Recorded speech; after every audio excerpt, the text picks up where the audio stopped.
Mapagpalang araw po sa inyong lahat. Ngayon po ay araw ng Biyernes, ika-29 ng Mayo. Pakinggan po natin ngayon ang mabuting balita ng Panginoon. Pagbasa mula sa unang sulat ni Apostol San Pedro. Mga pinakamamahal, malapit na ang wakas ng lahat ng bagay. Kaya't maging mapagtimpi kayo at panatilihing malinaw ang pag-iisip upang kayo'y makapanalangin. Higit sa lahat, magmahalan kayo ng tapat sapagkat ang pagmamahal ay pumapawi ng maraming kasalanan. Huwag maging mabigat sa inyong loob ang pagtanggap sa mga kapatid bilang mabubuting katiwala ng iba't ibang kaloob ng Diyos. Gamitin ninyo sa kapakinabangan ang katangiang tinanggap ng bawat isa. Ikaw ba'y tagapaglingkod? Gamitin mo sa paglilingkod ang lakas na kaloob sa iyo ng Diyos upang siya'y papurihan sa lahat ng bagay sa pamamagitan ni Jesucristo. Sa Kanya ang kapangyarihan at karangalan magpakailanman. Amen. Mga minamahal, huwag ninyong pagtakhan at ituring na di pangkaraniwan ang mabibigat na pagsubok na inyong dinaranas.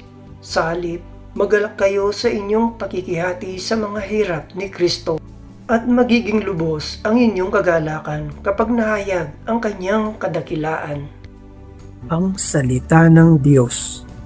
Salamat sa Diyos.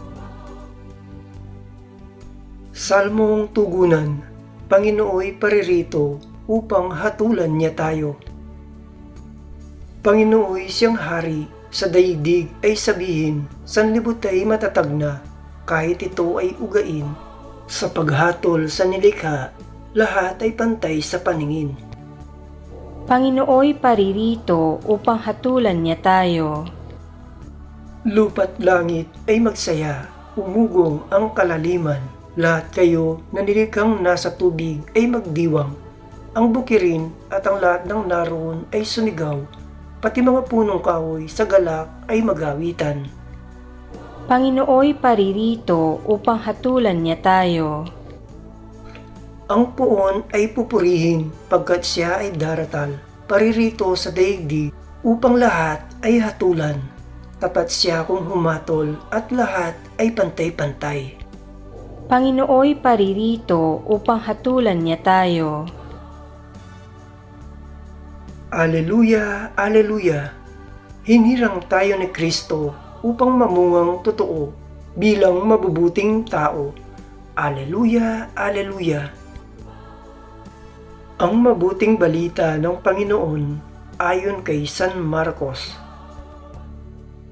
Sa gitna ng pagbubunhi ng mga tao, pumunta si Jesus sa Jerusalem at pumasok sa templo.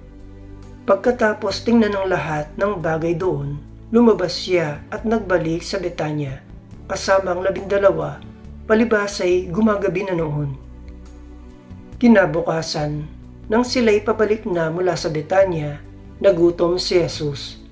Natanaw nito sa di kalayuan ang isang puno ng igos na madahon. Nilapitan niya ito upang tingnan kung may bunga. Ngunit wala siyang nakita kundi mga dahon, sapagkat hindi pa panahon ng igos noon. Kaya't sinabi niya sa puno ng igos, wala nang makakain pa ng iyong bunga. Ito'y narinig ng kanyang mga alagad. Pagdating nila sa Jerusalem, pumasok sa templo si Jesus.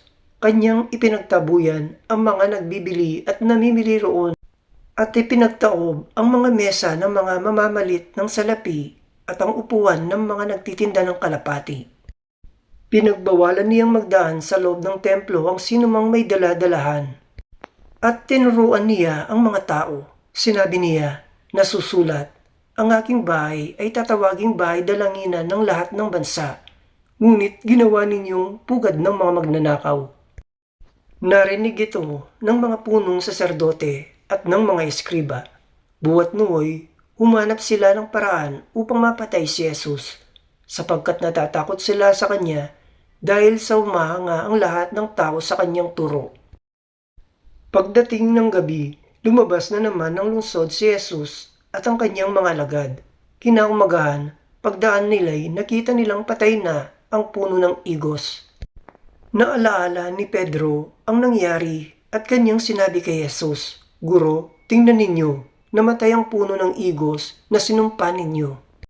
Sumagot si Jesus, "Manalig kayo sa Diyos, tandaan ninyo ito.